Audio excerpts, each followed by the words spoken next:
Hi everyone, thank you very much for coming along. Sorry about the technical issues there, but welcome to our webinar from the European Extreme Environment Medicine Society. And today we'll be exploring space and UK Analogue Missions. So we've got Myles Harris, who founded the Space Health Research in 2022, and also led an Analogue Mission, which was the first of its kind in the UK, and I'm really excited to learn a bit more about that. Myles is an associate lecturer at the University College London in risk, disasters and humanitarianism, so definitely a lot of the different areas that our members are interested in. I'll hand over directly to Myles and we'll hear about your Analogue mission.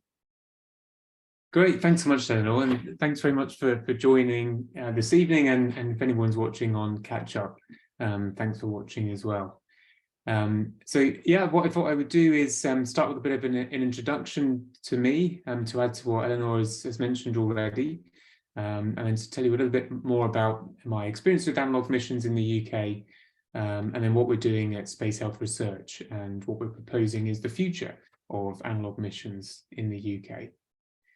Right at the end of the presentation, I've put my contact details, and there's a QR code which you can scan, and that will take you through to our website. So if anything that's covered in the presentation is of interest to you that you'd like to know more about, whether that's getting involved or you'd like some more information, then please feel free to reach out to us. One of my team or I will be more than happy to get back to you and answer those questions. So to begin with then, I'm actually a nurse by background. It's quite unusual for a nurse to come into research and do research in this kind of area. But I certainly started as a nurse, and my interest really was about emergency care. I worked for a short amount of time in an accident and emergency department, and I loved it. I really loved every minute. But when I was a student nurse, I had an elective placement and decided to go to an academic department for something that was different. That department had a job that was a junior lecturer position, and I decided to apply really just to gain some experience that I thought might be useful in about 10 years' time. But I got the job. So I decided that I would take this wild card and become a junior lecturer of nursing. So it's safe to say that most of my clinical experience wasn't in a hospital. It was actually in remote environments. So the photo you can see on the left-hand side of the screen is me in my happy place. I'm very much a mountaineer, both in the summer and winter conditions. So this is where I spend a lot of my free time. And this is also where most of my clinical experience is, being an expedition medic. So the photo on the far right is me and an expedition doctor up in the Nepalese Himalayas in 2018. And that was our expedition tent in the background, our hospital tent, where we provided care to the expedition participants. But going back to my nursing career, working as a junior lecturer of nursing, progressing into lecturer and senior lecturer, I worked on a variety of projects, firstly to focus on clinical education for healthcare practitioners all across the multidisciplinary team. But the biggest project that I worked on was a UK government project to design a curriculum for a new nursing profession in the UK called Nursing Associates. So I had a leading role in that team to develop the curriculum. And on completion of that project, I was invited by Sage Publishings to write a textbook about understanding person-centered care for nursing associates. So that's just an image of the textbook in the middle of the screen. So after all of this, I came to the point in my career where I liked being in academia, I liked conducting research, and I liked being in remote environments. So I knew I wanted to do a PhD and to bring all of these three themes together that you can see on the screen. So for my PhD, I wanted to kind of pull the thread about people and health in remote environments. So this is something that was of real interest to me, both in my clinical practice, and you can see me inside the expedition tent this side, providing some care at about 5,800 meters, I think that was. So both my clinical practice and my sort of research practice, I had an interest in this. And what I was reading and what I was realizing is that people that are in remote environments, they often experience socioeconomic inequalities. And that's due to having a limited access to healthcare services, as perhaps income, perhaps being able to communicate to other practitioners, and often that increased the risks to their health. What was really interesting is being able to research this, and I got really excited by the opportunity to design my own PhD. So that's what I did. My PhD is in risk and disaster reduction, which I did at University College London. And I defined in my PhD about what it means to be in a remote environment. And what I talk about in the thesis is that there can be permanent remote environments like the Nepalese Himalayas.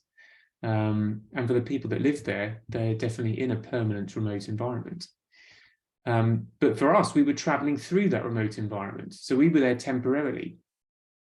But then also you can have temporary remote environments in and of themselves. So a good example is when a previously well-connected community in an urban setting experiences something like flooding, and they then become cut off from resupply of resources. They have unreliable communication, and it certainly takes a long time to evacuate them.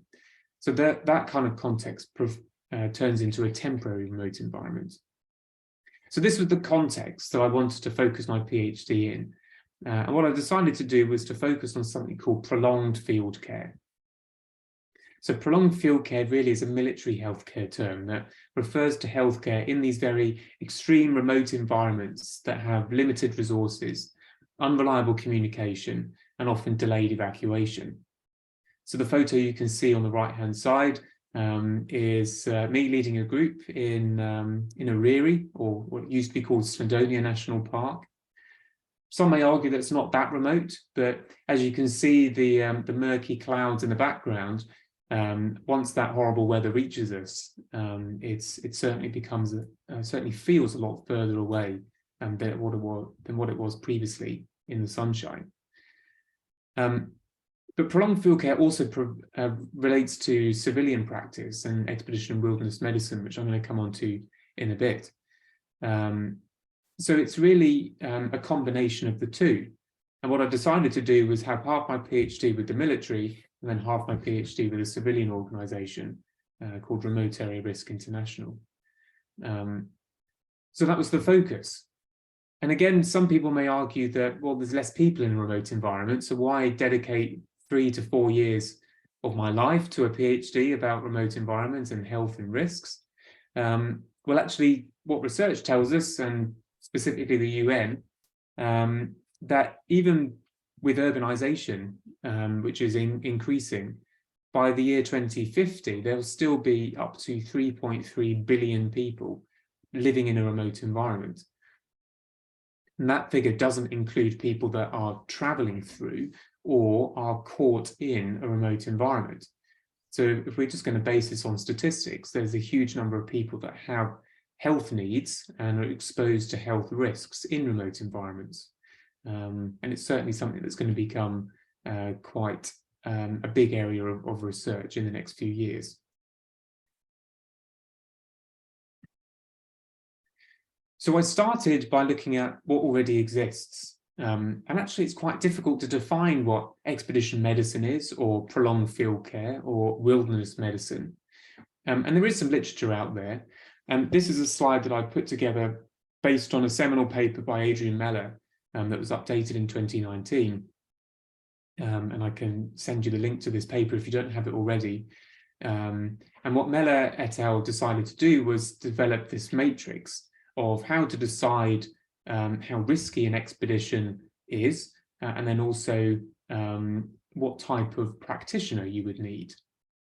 And of course, to be a practitioner in wilderness and expedition settings, you don't just have to be a doctor. You can certainly be paramedic, you can certainly be a nurse, you can certainly be a physio or even a first aider. But it depends on the level of risk and the length of evacuation, according to Mellor.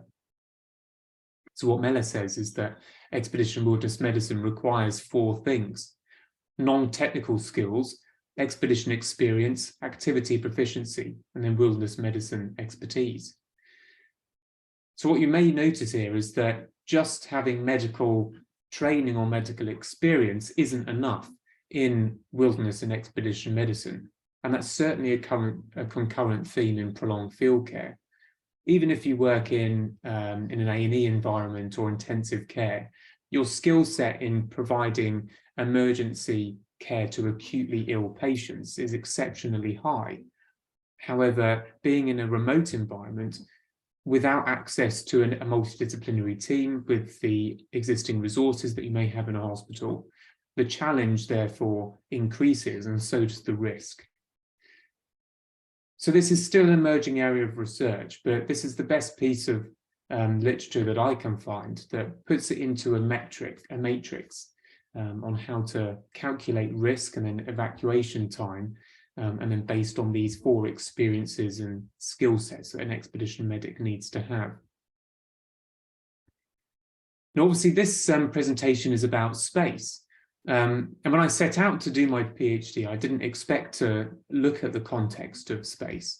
But right from the early days in doing the literature review, and I did something called a concept analysis, space and space medicine kept coming up. And that was really interesting for me.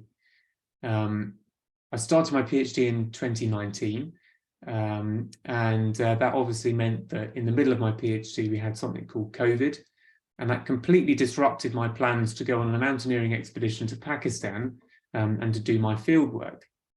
So that plan A went out the window. So I was left in London, still wanting to do some field work once COVID was over. Although I didn't need to do it, I wanted to have that experience and to collect some empirical data.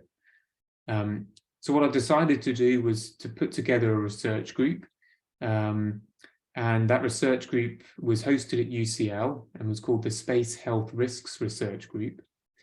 And that grew quite quickly to a multidisciplinary community of researchers and practitioners that came together to investigate health in space in order to benefit life back on Earth.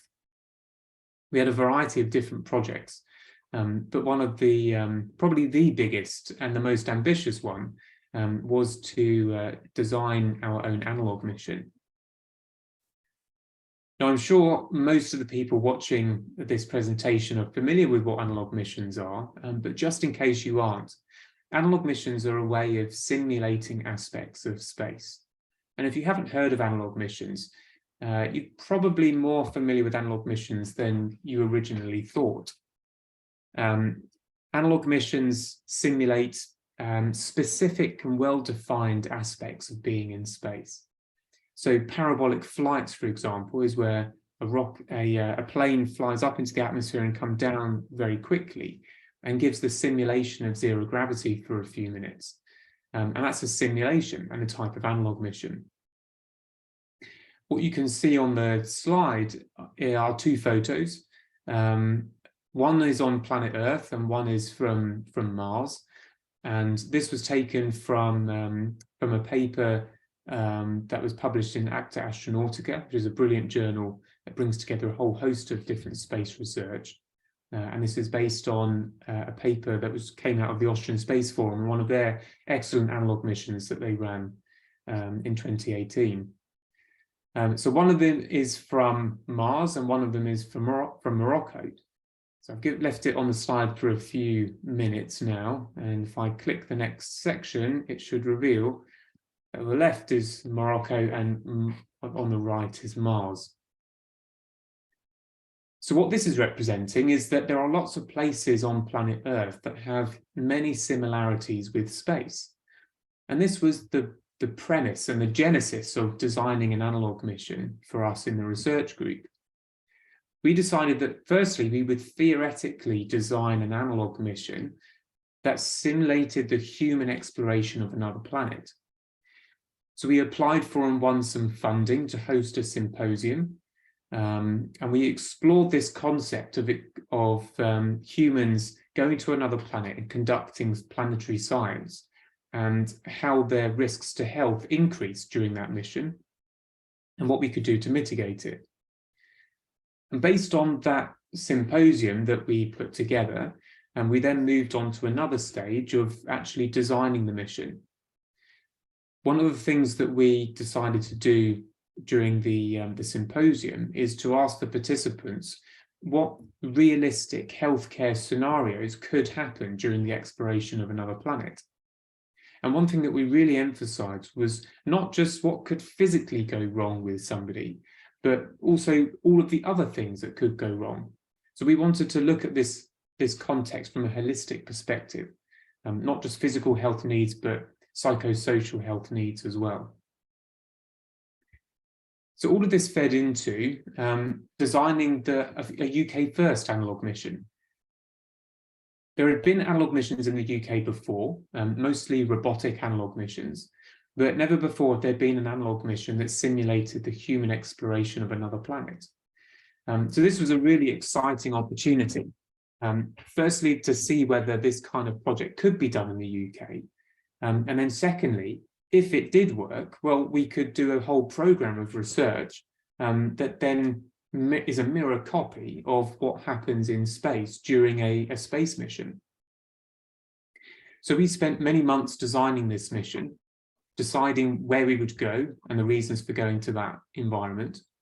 And what we decided to do firstly was go to an area of Scotland called the Cairngorm National Park. The Cairngorm National Park is a subarctic plateau. And if you think back to one of the first slides with me in a lot of snow on the far left of the screen, that's the Cairngorm National Park. So the weather there is ferociously tough. And an increase in risky weather is exactly what we would want in an analogue mission that simulates the exploration of space, because the conditions in space are extreme and very challenging. So we thought the Cairngorm National Park, that would be a fantastic location. There's some really remote parts of the Cairngorms, particularly in the southeast. Not many people go there. They normally go right to the north. So there's lots of climbing routes there. But the southeast is a quiet corner. So we approached some landowners that were based there. And one of them got back to us to say that, yeah, we would love to host you there. It's a really exciting opportunity, but unfortunately, some very rare ground nesting birds had moved into that location that we were planning to go to. So we didn't want to upset the birds, because that wouldn't have been a very sustainable thing to do.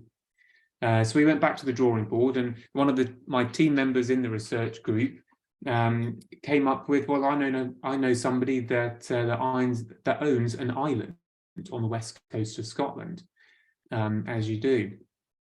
And we thought this is a fantastic opportunity. We approached the landowners that own this island, and they said, yes, we would love to host an analogue mission. So this island, I'm going to show you some drone footage later on, and if you joined right at the beginning, that first image was from the island that we went to.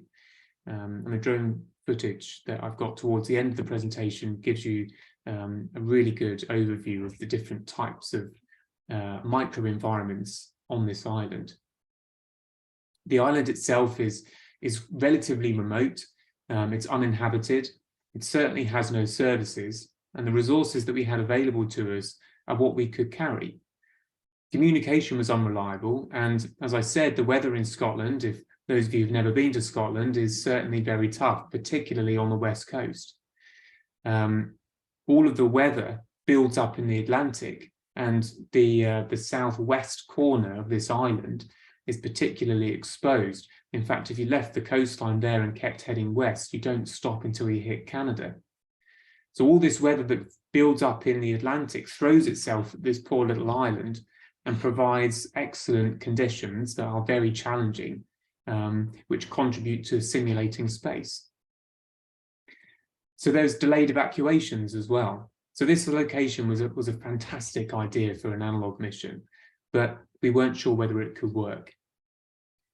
We continued anyway with the design because research is messy, and we wanted to see whether it was possible. So we put a team together who would go to the Analogue Missions site, and you can see on the screen the people that we took. The middle 6, AA, stands for Analogue Astronaut, and we took a variety of different healthcare practitioners to the Analogue site on this Analogue mission. There was a health theme to this mission, obviously based on the symposium that we won some funding for. It was about investigating the risks to health during the human exploration of another planet. So we took 2 consultants, a junior doctor, a student paramedic, and then we took 2 non-registered healthcare practitioners who were first aiders. One was a planetary scientist and another was a biomedical engineer.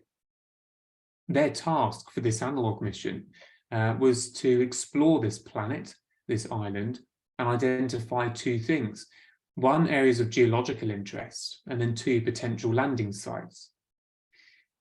Now, these 2 objectives as part of their mission aim are exactly what would happen during the human exploration of another planet.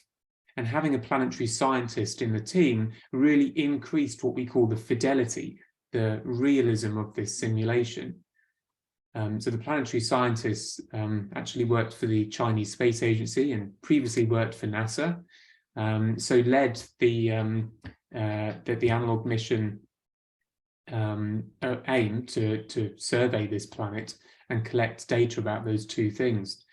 So that worked brilliantly in terms of the Analogue mission. The Analogue astronauts knew that we were going to enact some of these realistic healthcare scenarios that could happen during the exploration of another planet. And they were tasked to manage these case studies with the resources they had available, knowing that they couldn't be resupplied. So my particular research here was actually in 2 parts. The first part was within the simulation of the Analogue mission. I was really interested in their decision-making and strategies on how to meet the health needs of the patients, but then also themselves in this very remote environment. So I was looking at their prolonged field care practice. Those patients were part of the case studies. So there were 2 patients per case study. And just above the Analogue astronauts, you can see there were 3 case study facilitators.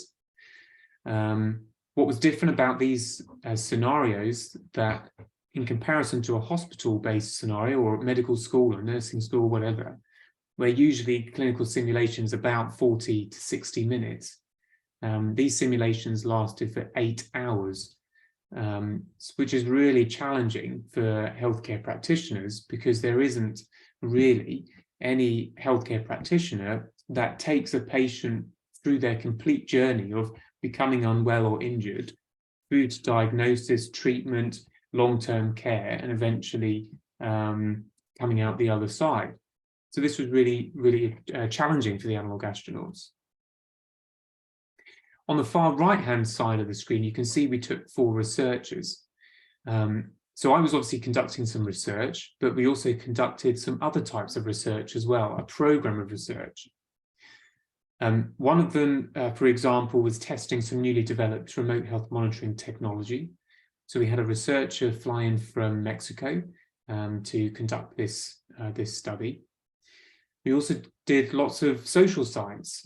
So, for example, we used medical anthropology to explore what it means to have normal health on another planet. So you can see that these examples are right from opposite ends of the spectrum in terms of the types of research that can be conducted. So this in itself was a test to see whether research could be conducted during an Analogue mission in the UK that simulated the human exploration of another planet. What we were doing was we were simulating the human exploration of another planet, but in the design of the mission, we clearly defined what we were doing in reality. And in reality, we were taking 20 people to a remote island that had no health services, unreliable communication, and evacuation could certainly be delayed. And this was based on a paper that was written about healthcare during and risk management during analog missions. So it was a really useful paper. So what we decided to do is we had a health and safety team led by a health and safety officer and the medical officer. So the health and safety team consisted of mountain leaders. So these are practitioners that are qualified to guide people in UK mountainous terrain. And they worked with the medical officer, who was a prescriber, who was there to purely provide care in reality if somebody did become actually unwell or injured. And in the design of the mission, the health and safety team and the medical officer, they had complete autonomy from me as the mission director to stop the analog mission and stop the research if somebody did become unwell or injured, or there was a high risk of that happening. They didn't need to ask my permission to do that. And that was a way of ensuring that we were mitigating as many risks to health as possible. The final thing about this analog mission that was really different is we decided that we wanted to do really good, high quality science, but we were also thinking about the impact and how to create more awareness about analog missions in the UK and the science that we were doing. So we applied for and won some funding for an artist in residence. We were fortunate enough to hire our artist called Sarah, and Sarah came on the analog mission to purely be an artist and do whatever art she thought was worthy of doing, as a way of showcasing analog missions in the UK and this research that we were doing.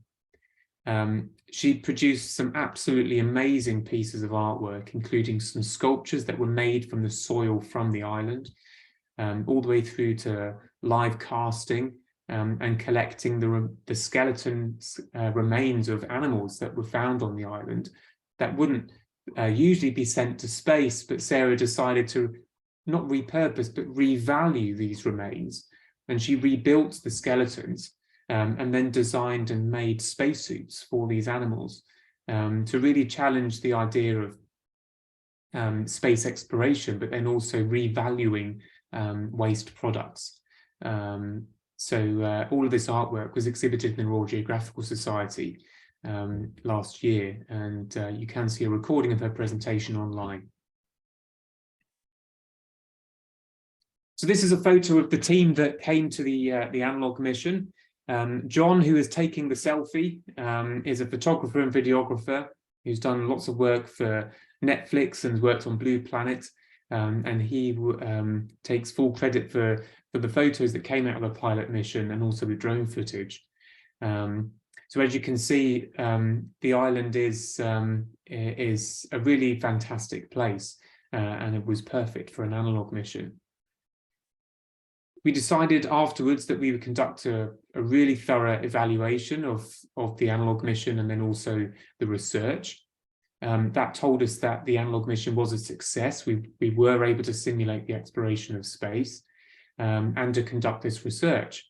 That research is currently being written up and will hopefully be published this year or next. But we were all then left asking the question, but what now? We knew that we wanted to do this again. We wanted to have more analog missions, involve more people and do more research. So I really interrogated the thought about how best to do that. But I was faced with some problems. Conducting any kind of research of space or in space is very expensive. Winning research funding to do this is even harder. And there are obviously analog missions around the world that provide opportunities to do this. So for example, the International Space Station could be argued as an analog site for deep space exploration, or the European Space Agency's Concordia in Antarctica is another analog site. But even though they aren't conducting research in space and are therefore cheaper, they're still expensive and they have very limited availability. So this is a big problem, trying to fund analog missions to enable this research to take place, but then also for people to engage in space exploration and analog missions. So that is a problem, but I also saw a potential. I was thinking that if I can unlock the potential of financially sustainable and high quality analog missions, this could catalyze research, experience, training, all services that analog missions provide, and which would then have benefits for space exploration and life on Earth. So the way that I decided to do that was to found an independent organization called Space Health Research. So I'm proposing that this is one of the solutions, a potential solution to this funding problem, to have analog missions in the UK and further afield that are financially sustainable and affordable. So at Space Health Research, we have a vision to empower people to explore and discover all aspects of the world through authentic and high quality analog missions. The way that we do that is we have this central analog mission design that was tested during the pilot analog mission in 2022. And we deploy that central analog mission design to remote environments around the world that have analogies to outer space. So our mission as an organization is to create more of these opportunities for individuals, for companies, for organizations, for researchers, for scientists, for school children, and anyone else that is interested and motivated by space, as a way to enable them to engage in space exploration in a meaningful way, but that also benefits themselves and those around them. So our goal is quite simple, is for the impact of our work to advance the capabilities of space exploration and the benefits for life back on Earth. So what I'd like to do now is to tell you a little bit more about who we are at Space Health Research and the services that we provide. So Space Health Research specializes in providing analog missions that simulate the exploration of space. And what that means is at the moment, we don't have an analog base, such as analogs around the US or in Europe. We deploy the central analog mission design to environments, utilizing the UK's natural environments as well as further afield that have these similarities to space. Those similarities are, there's no access to services, resources are limited to what can be carried, like this photo is demonstrating here. Communication is often unreliable, and evacuation can be delayed. So this is a concurrent theme right from designing my PhD in risk and disaster reduction, all the way through to establishing Space Health Research to be able to do more of this research. So we do this for research, but we also do this for market research to enable product and technology testing. So this is really important because products such as the remote health monitoring technology that was tested during our pilot mission, they have benefits for life back on Earth. So we're providing this fieldwork site, i.e. analog missions, enabled to conduct this research, whether it's scientific or market research, or product and technology testing. However, this isn't the only thing that we do as an organization. We also provide analog astronaut training. So whether this is training for a mission or using our analog mission design as a vehicle for training to develop the human factors that are required for space exploration, but that also are transferable to the workplace, but then also people's personal lives. So for example, one of the things that comes out of analog missions, such as what we provide, is the ability to develop strategies to make difficult decisions in a high pressure environment. So I'm presuming many of the audience work in the healthcare sector, and you live in a high pressured working environment day in and day out, and you have to make really difficult decisions, often under intense pressure. So an analog mission is a way to step away from that environment and to try different strategies to be able to develop and enhance this decision-making ability that you already have. So Space Health Research has grown, and grown quite quickly. The date of this presentation is the 23rd of May, and it's our 1-year anniversary on the 25th of May. And within that year, we've achieved quite a lot. We have an executive team. So I run Space Health Research as the CEO and founder.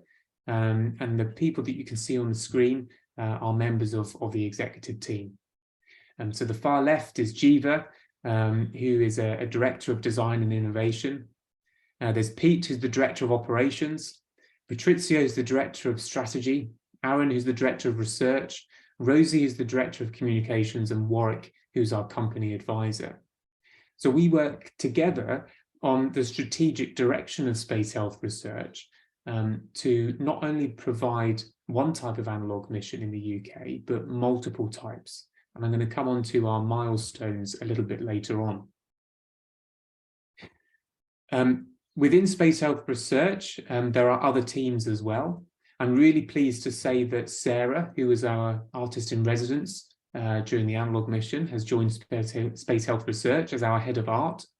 So we're not only going to continue doing Analogue missions for the purpose of scientific research and product and technology testing and training, but also have a creative output and element to these Analogue missions as well. So lots more of that creative element will be available for people to participate in and enjoy as well. So we have an arts and creativity team, we have an operations team, we have a communications and marketing team. So we've grown to about 30 members already within the first year, which also includes our scientific advisory board. So our scientific advisory board is made up of about 10 members who are professorial academics, all the way through to researchers, clinicians, lawyers.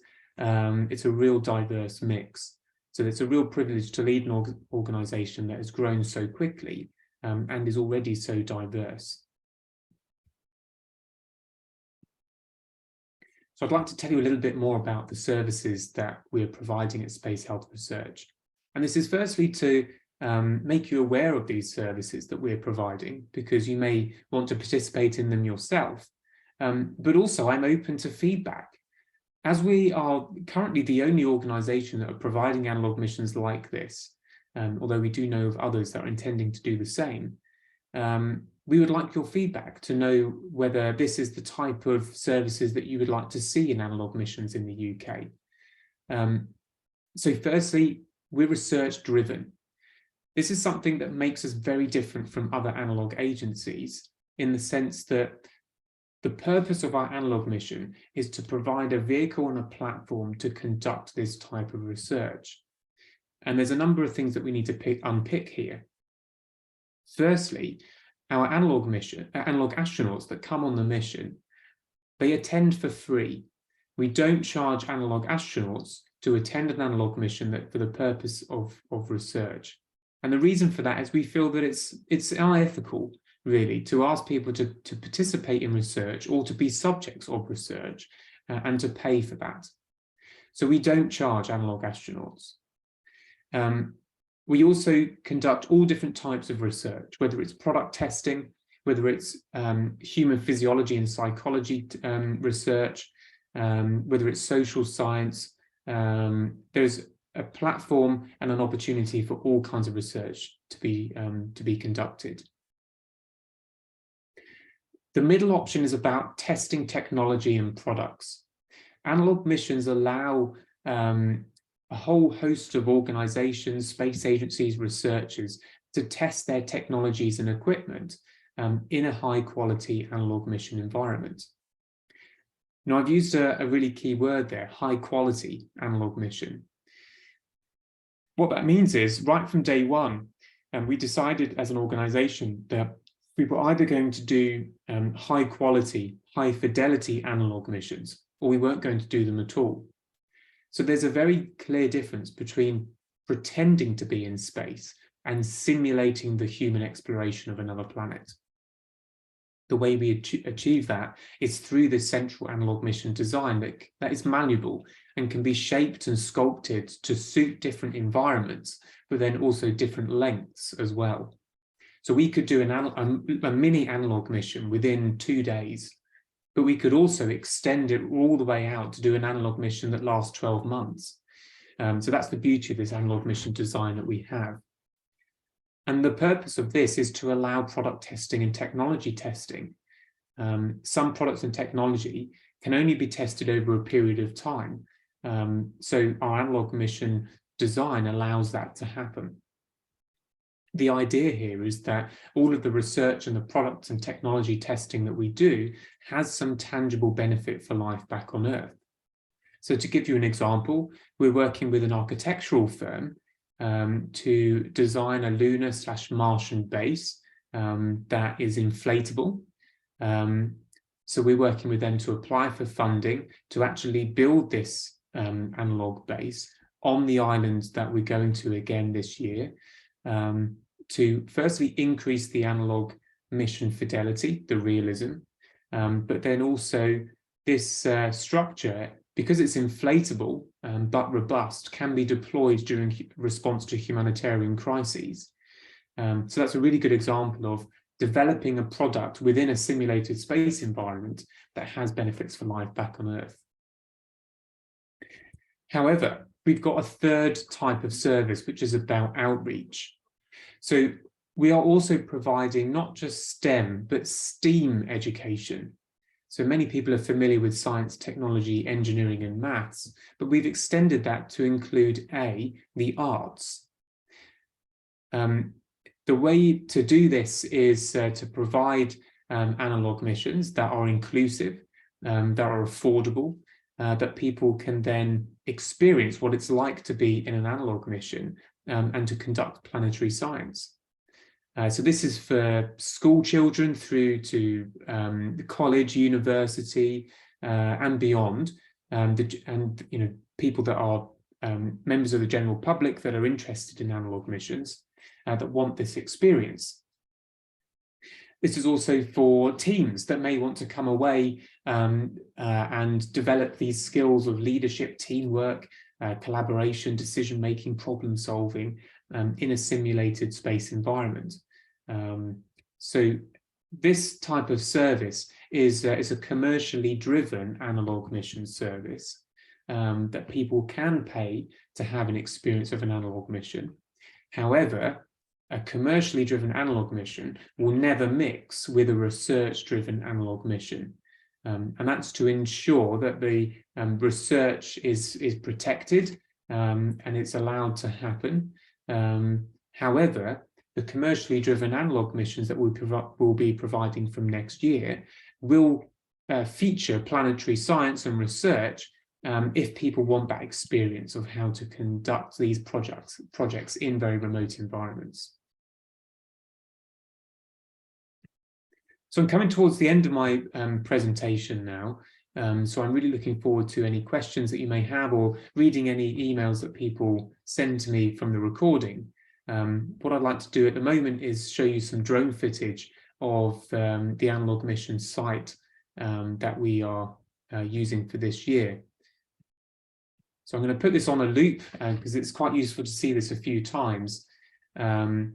This is the island that we went to pilot the analog mission design. We'll be going here again from the 12th to the 26th of August 2023.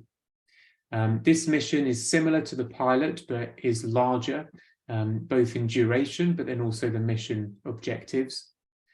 The analog astronauts who have just been selected and gone through a training program, they will be tasked with surveying this planet, this island, to conduct planetary science that investigates areas of geological interest, number one, number two, potential landing sites, and then number three, areas of scientific interest.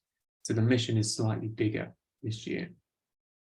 We will be conducting research, both testing some technology, but then also conducting some academic and scientific research as well, and building on what we made the foundation last year.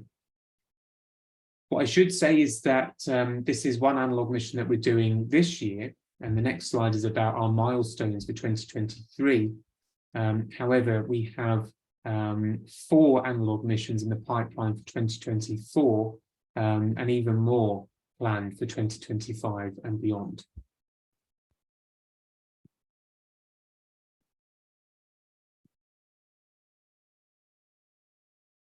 So this is my second to last slide, our milestones for 2023.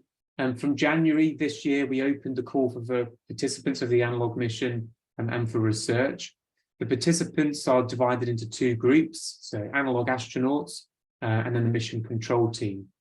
For the Analogue astronauts, we have a team of 6 Analogue astronauts, and we also have 6 reserve Analogue astronauts. They've been selected, they've been on their first training weekend, and what they will now enter from May onwards through to August is the pre-deployment training program that we have to get them prepared for the Analogue mission. This involves not only being able to operate in remote environments on the Analogue mission, but also training in planetary science and using the products and services that are being tested during the Analogue mission as well. The training and selection weekend for the Analogue astronauts happened in April. That took place in Oriri National Park, or Snowdonia National Park as it used to be called. And that was a brilliant site to be able to conduct that. The mission control team are one stage behind the Analogue astronauts. They have been selected, and their training weekend, training and selection weekend is taking place in June. In July, that's when their training will take place.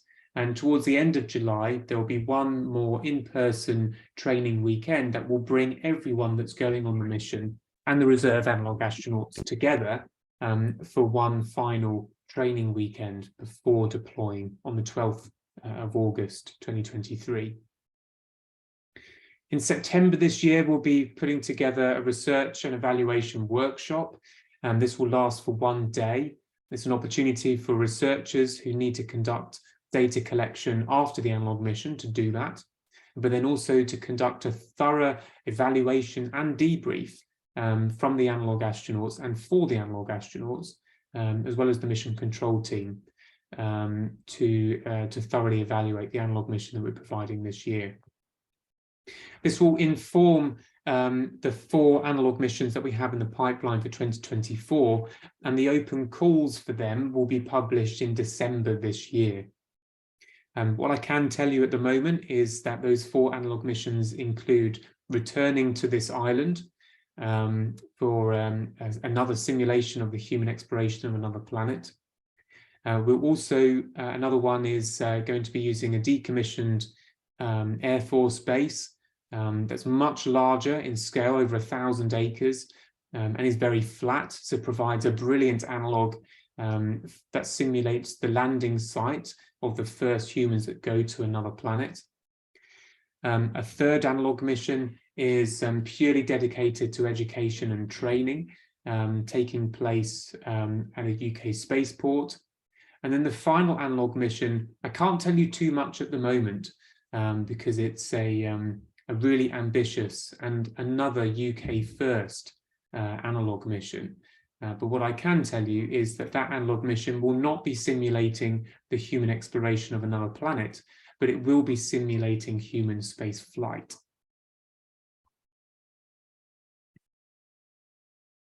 So I've reached the end of my presentation, and I'd just like to say thank you very much for joining online and for watching this on Catch Up. I've enjoyed putting this presentation together for you. And what I really hope is that you've got lots of questions and critiques about what we've done so far and what we intend to do in the future. And my final message is that I really hope that you join us and discover the new space of space age of exploration. Thank you very much, and I really welcome any questions. Wonderful. Thank you so much, Myles.